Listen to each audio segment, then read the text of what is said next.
मग काय आज दसरा आला होता 11व्या माळेचा. आपाट्याच्या मानाची माळ घालून घट हलवून घेतला. इकडे मुलांनी तोपर्यंत वह्या पुस्तकाची पूजा केली.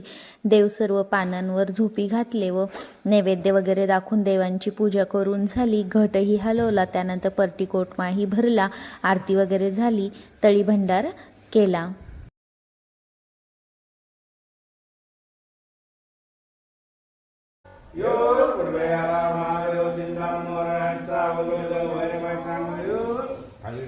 मग आम्ही सायंकाळच्या टायमाला घटाचं विसर्जन केलं. तोपर्यंत हे सर्वजण मारुतीच्या दर्शनाला म्हणजेच म्हणतात की सिलंगनाला गेले. तोपर्यंत सर्व जाऊन आले. त्यांना आल्यानंतर ओवाळून वगैरे घेतलं. त्यानंतर आम्ही बुरानगरच्या देवीच्या दर्शनासाठी गेलो. खूप गर्दी होती त्यामुळे आम्ही त्या दिवशी मुखदर्शनच घेतलं आणि खूप सुंदर वाटलं. तर असा होता दसऱ्याचा दिवस.